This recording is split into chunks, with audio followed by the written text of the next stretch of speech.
역대하 18장 28절 34절까지입니다. 28절에서 34절까지 읽겠습니다. 이스라엘 왕과 유다 왕 여호사밧이 길랏 라못으로 올라가니라. 이스라엘 왕이 여호사밧에게 이르되 나는 변장하고 전쟁터로 들어가려 하노니 당신은 왕복을 입으소서 하고 이스라엘 왕이 변장하고 둘이 전쟁터로 들어가니라. 아람 왕이 그의 병과 지휘관들에게 이미 명령하여 이르기를 너희는 작은 자나 큰 자나 더불어 싸우지 말고 오직 이스라엘 왕하고만 싸우라 한지라. 병거의 지휘관들이 여호사밧을 보고 이르되 이가 이스라엘 왕이라 하고 돌아서서 그와 싸우려 한즉 여호사밧이 소리를 지르매 여호와께서 그를 도우시며 하나님이 그를 감동시키사 그를 떠나게 하신지라. 병거의 지휘관들이 그가 이스라엘 왕이 아님을 보고 추격을 붙이고 돌아갔더라. 한 사람이 무심코 활을 당겨 이스라엘 왕의 갑옷 솔기를 쏜지라. 왕이 그의 병거 모는 자에게 이르되 내가 부상하였으니 내 손을 돌려 나를 진중에서 나가게 하라 하였으나 이날의 전쟁이 맹렬하였으므로 이스라엘 왕이 병거에서 겨우 지탱하며 저녁 때까지 아람 사람을 막다가 해가 질 즈음에 죽었더라. 아멘. 회개할 기회를 저버린 자의 비극. 최후 길랏 라못을 빼앗기 위한 아람과의 전쟁. 이는 하나님께서 아합 왕을 심판하시는 전쟁이었죠. 여호사밧 왕과의 연합으로 막강한 이스라엘 연합군은 반드시 승리할 것이다 라는 자신감에 넘쳐 있었습니다. 그래도 여호사밧은 하나님의 말씀과 뜻을 묻도록 하자 선지자들을 불렀습니다. 거짓 선지자들이죠. 400명. 그들에게 거짓의 영 사탄이 들어가서 이 전쟁은 반드시 승리할 것이다 그렇게 전했습니다. 이것이 하나님의 말씀이라고. 근데 오직 한 사람 참 선지자 미가야는 시리와 타협하지 않았죠. 오히려 뺨을 맞고 박해를 당하면서도 하나님의 뜻을 정확하게 전했습니다. 아합 왕은 이 전쟁에서 죽을 것이다 증거했습니다. 자, 아합에게는 마지막으로 회개할 기회를 하나님이 주신 것인데 결국 아합은 거부하고 전쟁에 임하게 됩니다. 그래서 회개를 저버린 사람의 최후는 어떠한가. 그리고 미가야 선지자와 400명의 선지자들이 서로 다른 말씀을 전했어요. 그러니까 백성들의 입장에서는 누가 참된 선지자냐, 어떤 말씀이 진정 하나님의 말씀일고 궁금하죠. 그게 판결이 나는 전쟁이에요. 미가야가 그렇게 선포했어요.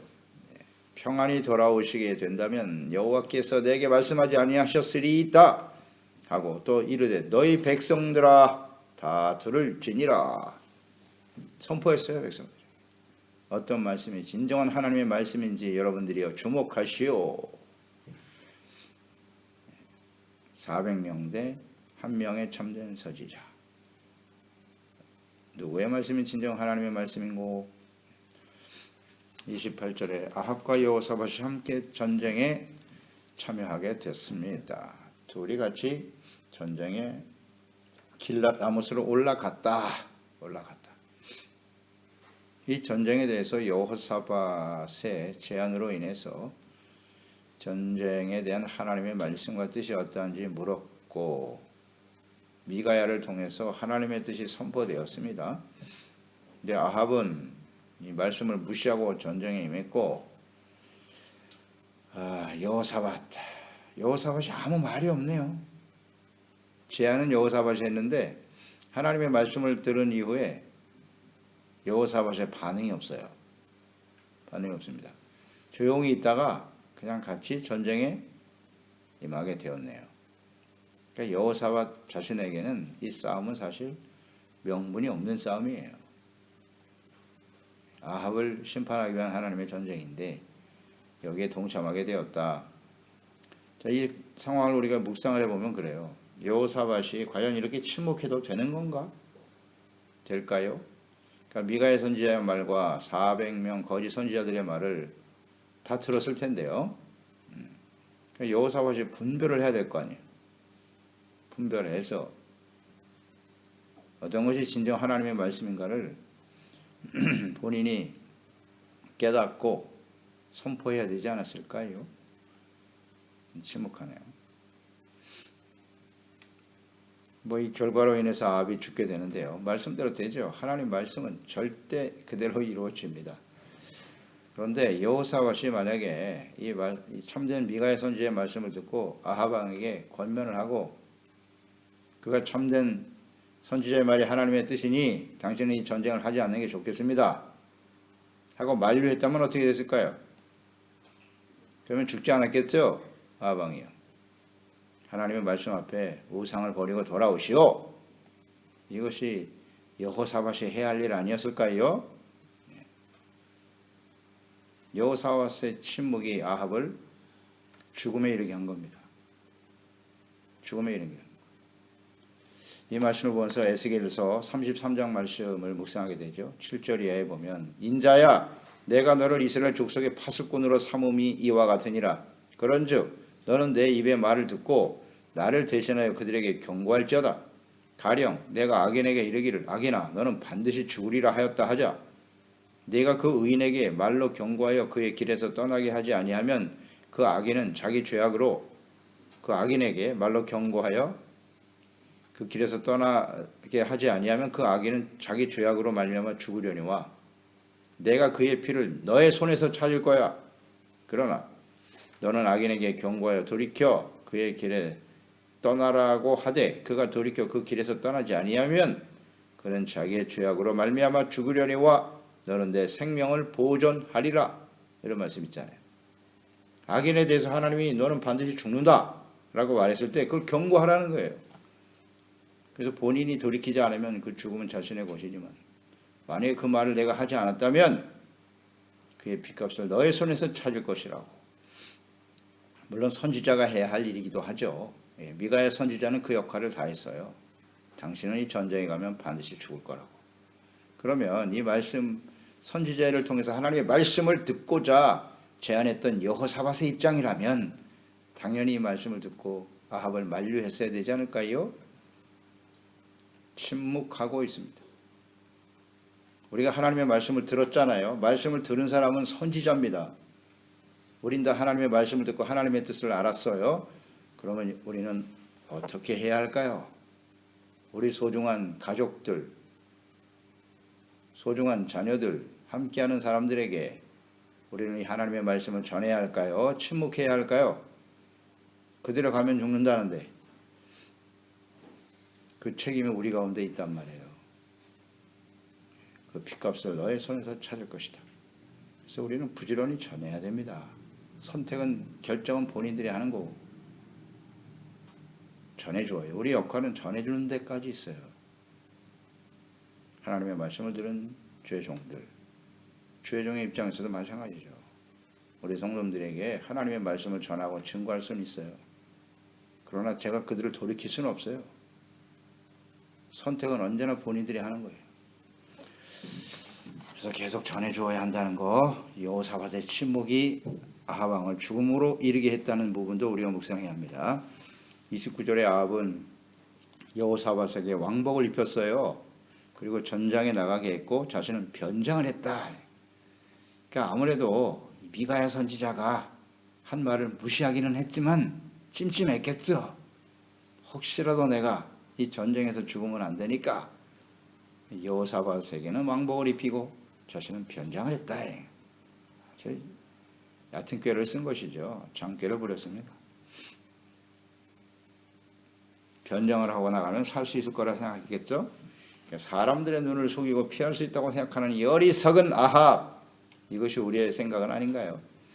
하나님의 심판의 화살은 결코 피할 수 없다. 그러니까 하나님을 너무 몰라요. 너무 몰라요. 하나님이 우리 자신보다도 지혜롭지 못한 분으로 여깁니까? 능력이 없는 분이라고 생각하나요? 하나님의 말씀을 내 생각과 뜻대로 얼마든지 바꿀 수 있다고 생각하나요? 그런 사람들 많죠. 그러니까 하나님의 말씀을 이렇게 무시하는 겁니다. 하나님의 말씀은 그러하시나 제 생각은 달라요. 내 생각과 지혜와 뜻으로 능력으로 얼마든지 극복할 수 있다고 생각하는 거죠. 어리석은 아합. 어떻게 되었을까요? 30절 31절이죠. 아람 왕은 지휘관들에게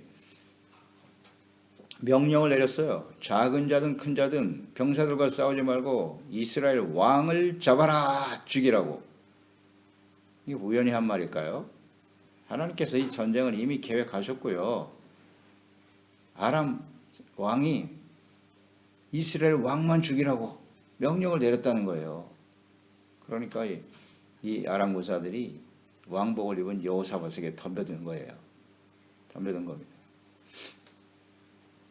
집중적으로 여호사밧을 죽이기 위해서 공격했다. 이에 여호사밧의 반응. 여호사밧이 소리를 지르매 여호와께서 그를 도우셨다.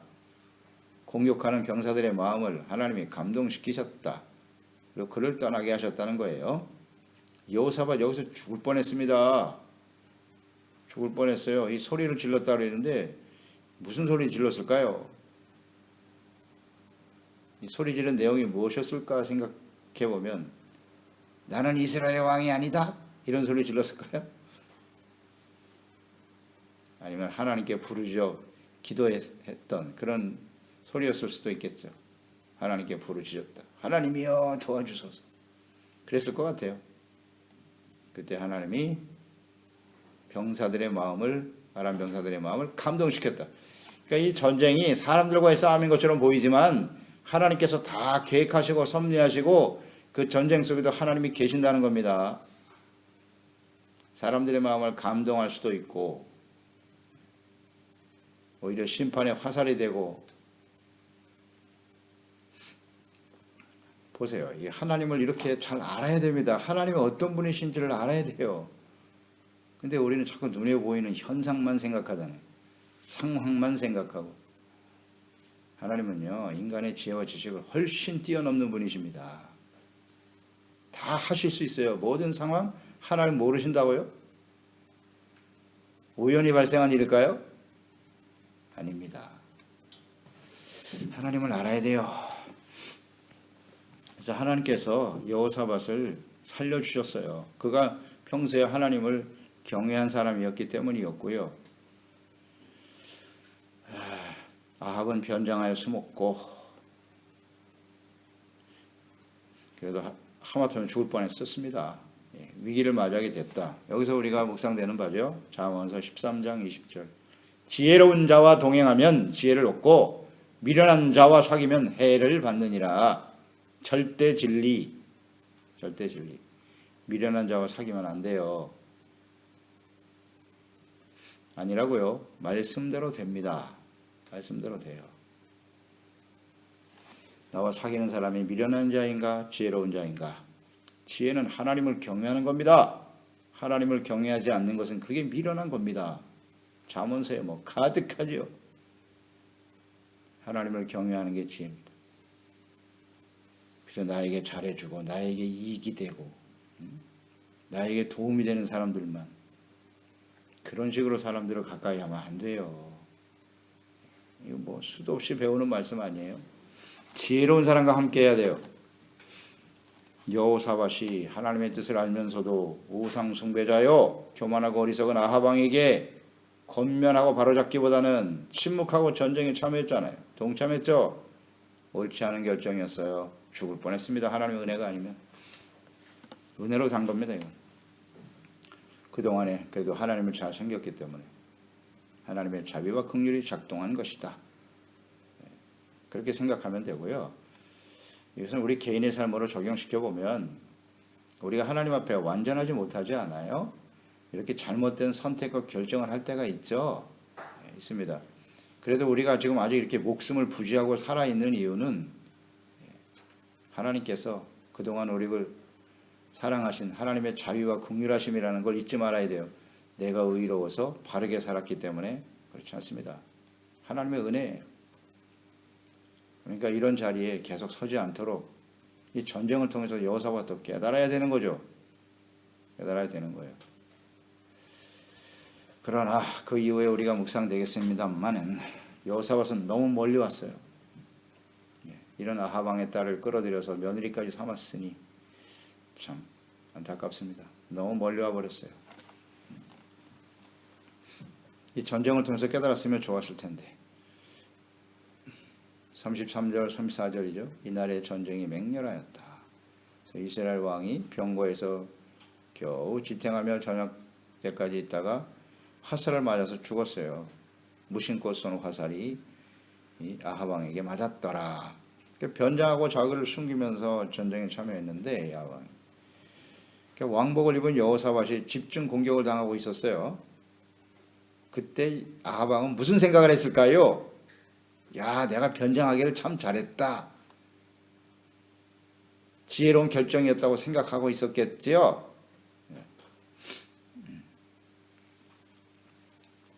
그러고 있었을 때 뭐 이런 생각도 해봐요. 여호사밧이 막 공격을 받고 있을 때 이 전쟁이 아합 왕을 죽이려고 하는 하나님의 뜻이라고 말했던 미가야 선지자의 말을 떠올렸으면 어땠을까요? 아, 이거 정말 미가야가 한 말씀처럼 이루어지는 거구나 하고 돌이킬 수 있었으면 좋았겠지만 이 어리석고 교만한 아합 왕은 자신의 인간적인 장꾀를 자랑했겠죠. 그리고 자신은 안전하다고 생각하고 있을 그때에 무심코 날아온 화살이 그에게 꽂히고 말잖아요. 안전하다고 나의 지식이, 나의 경험이, 나의 능력이 하나님의 심판을 벗어나서 안전하게 살 수 있다고 생각한 그때에 화살이 날아오잖아요. 여기 무심코라는 말이 중요하죠. 무심코 쏜 화살이 그에게 박혔다. 무심코. 사람의 눈을 속이고 피할 수 있었을지 모르지만 이 하나님의 화살은 결코 피할 수 없다. 이 진리입니다. 우연, 무심코가 우연이라고 말할 수도 있는데요. 우연히 발생한 것 같이 보이지만은 하나님께서 회개하기를 거부하고 하나님의 말씀과 선지자를 박해하고 무시한 교만하고 패역한 아합 왕을 향한 심판의 화살이었던 거죠. 피할 수가 있나요? 인간의 생각으로 피할 수 있다고 생각하면 안 돼요. 오늘 이 세상은 이런 생각으로 가득하죠.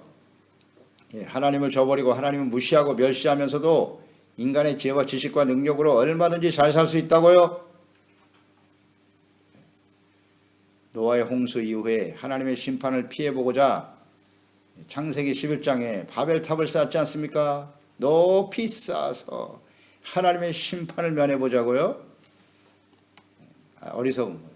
이게 어리석은 인간의 교만이죠. 지혜로운 다윗의 고백을 볼까요? 다윗이 그래서 지혜로운 거예요. 10편, 7편, 10절로 13절에 나의 방패는 마음이 정직한 자를 구원하시는 하나님께 있도다. 할렐루야. 이런 고백을 할 수 있다는 게 이게 얼마나 귀한 일입니까? 하나님은 의로우신 재판장이시며 매일 분노하시는 하나님이시로다. 사람이 회개하지 아니하면 그가 그의 칼을 가시며 그의 활을 이미 당기어 예비하셨도다. 죽일 도구를 또한 예비하심이며 그가 만든 화살은 불화살들이로다. 어떻게 이걸 알았을까요? 놀랍지 않습니까? 다윗이 이걸 알았어요. 그래서 자기는 절대 악인의 꾀를 쫓지 않을 것이며 악인과 함께하지 않는다. 악인은 절대 하나님의 심판을 이기지 못한다잖아요. 이걸 정확하게 알고 있어요. 다윗은 나의 방패는 인간의 장깨와 술수가 아니라 인간적인 지식과 무슨 경험이 아니고 정직한 자를 구원하시는 하나님이 나의 방패시라고. 이걸 알았어야죠. 참 안타깝습니다. 이걸 아직도 모르는 사람들이 얼마나 많은지. 뭐 오늘날은 더 많죠. 인간의 지식과 능력이 극대화되어 있는 시대니까 얼마든지 피할 수 있다고 생각하죠. 어리석은 사람들. 하나님의 말씀과 뜻을 무시하고 회개할 기회를 스스로 저버린 패역한 아합 왕. 하나님께서 쏜 심판의 화살에 맞아 죽고 말았습니다. 아주 자기가 평안히 돌아올 거라고 호언장담했지 않습니까? 미가의 선지자에게 살아서 평안히 돌아올 거라고. 그 자신만만하면 어디 갔죠? 어리석은. 오늘 이렇게 죽어가는 사람이 수없이 많겠죠. 오늘날도. 수없이 많을 거예요. 이거 피할 수가 있나요? 갑자기 다가오는 겁니다. 갑자기 다가와요. 회개할 기회를 줘버리면 이런 비극이 찾아온다. 이것이 우리의 마지막이 되어서는 안 되지 않아요? 우리 주변에 가족들이 되어서는 안 되지 않아요? 그러니까 우리가 끊임없이 가르쳐 줘야죠. 가르쳐 줘야죠. 이게 성경에 나와 있는 옛날 이야기가 아니라고요. 누누이 강조드립니다. 옛날 이야기가 아닙니다. 하나님의 뜻이에요. 하나님의 뜻. 정확하게 역사 속에 이루어지고 우리의 삶 속에 이루어질 일이죠. 그러니 우리가 하나님을 알고 그 말씀 앞에 이렇게 깨어 있을 수 있다는 건 너무너무 소중한 일입니다. 문제는 듣고도 지키지 않는 게 문제지요. 그래서 하나님의 심판의 화살을 피할 수 있는 유일한 방패는 간단해요. 어렵지 않아요. 회개하면 되는 거예요. 하나님, 제가 잘못했습니다. 그리고 용서받는 겁니다. 정직이라고 그랬잖아요. 정직한 자에게 하나님의 방패가 되어주신다 그랬죠. 정직이란 무엇입니까? 하나님 앞에서 내가 죄인이라는 사실을 고백하는 겁니다. 인정하는 거. 이게 정직입니다. 제가 잘못했어요, 하나님. 이게 정직한 거죠. 그럴 때 하나님은 용서해 주시고 의롭다함을 얻을 때 그 의가 우리의 흉배가 되는 겁니다. 하나님을 믿고 의지하는 것이 우리의 방패가 되는 겁니다. 이 간단한 진리를 왜 모르노? 모르잖아요. 내 백성이 지식이 없어 망하는도다. 알면 이길 텐데. 이걸 무엇으로 막을 수 있다고 생각합니까? 지금요, 이 시대가 계속 강조됩니다. 예수 그리스도의 재림과 인류 역사에 일어날 지구 전체에 일어날 심판입니다. 환란이에요. 창세 이후에 이런 환란이 없었다고 하잖아요. 그게 지금 다가오고 있다고요. 하나님의 심판이 준비되어 있는데 우리는 어떻게 행동해야 할까요? 이 아합처럼 행동하면 절대 안 됩니다. 피할 수 있다고요? 다른 사람은 다 죽어도 나는 산다고요? 아하, 이거 참. 준비를 믿음의 하나님 앞에 정직하고 회개하고 하나님과 온전한 의의 삶을 소중하게 여기며 살아가면 사는 거예요. 이거 모르죠. 그래서 오늘 이 사건을 통해서 교훈을 정리해보죠. 참된 선제를 통해 주시는 하나님의 말씀을 잘 들어야 한다. 일단 말씀을 들어야 되고요.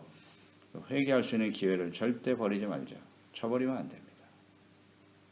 그리고 여호사밧과 같이 사망에 이르는 자에게 복음을 전하며 회개할 수 있는 기회를 놓치지 말라. 반드시 권면했어야죠. 바로 잡아 주어야죠. 또 하나는 어리석은 자, 미련한 자와 동행하지 말라. 사귀지 말라.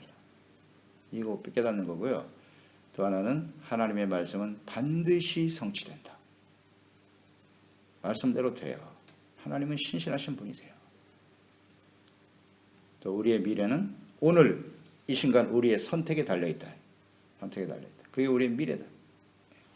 그래서 항상 겸손하고 하나님의 말씀 앞에 우리의 자신을 처사 걱정시키는 지혜로운 종들이 되어야 하겠습니다. 이렇습니다. 하나님 아버지, 이 아합왕 여호사밧과 이 길랏 라못의 아람과의 전쟁을 치르게 되는 과정, 이것이 사람의 뜻대로 이루어지는 것 같지만 하나님께서 패역하고 악한 아합왕을 심판하기 위한 하나님의 뜻이었죠. 이 하나님의 섭리하심을 볼 수 있어야 돼요. 하나님이 없는 사람들은, 그 마음에 하나님이 없는 사람은 전혀 이해할 수 없는 일이죠. 이 모든 일들이. 그러나 오늘 저희들에게 이런 지혜와 계시형을 주사 하나님의 뜻을 알게 하시고 깨우쳐 주시니 감사합니다. 여호사밧, 이 하나님의 말씀을 물었으나 그 뜻에 대한 확신을 가지고 아합을 만류했다면 죽음의 자리에서 벗어날 수 있었을 텐데 하는 아쉬움이 남습니다. 우리가 하나님을 경외하는 자로서, 주님을 섬기는 자로서 우리의 침묵이 우리 주변의 가장 소중한 사람들을 사망으로 이끌어가고 있지는 않는지 늘 우리 자신을 살피게 도와주시고, 아합 왕의 입장에서는 하나님의 말씀 참 아프죠. 아픈 책망의 말씀을 들을 때 그것이 하나님의 뜻임을 받아들이고 겸손히 돌이킬 수 있는 사람이 되어야 할 텐데, 이 하나님 앞에 돌이키지 못하고 하나님 앞에 정직하지 못함으로써 마지막 환란의 심판 시대를 살아가고 있는 사람들이 얼마나 많은지, 이것이 우리 소중한 지체와 또 우리 자녀들의 미래가 되지 않도록 항상 겸손한 마음으로 하나님의 말씀에 귀를 기울이고 또 우리는 파수꾼으로서의 역할과 사명을 늘 잘 감당할 수 있도록 도와주옵소서. 예수님의 이름으로 기도드리옵나이다. 아멘.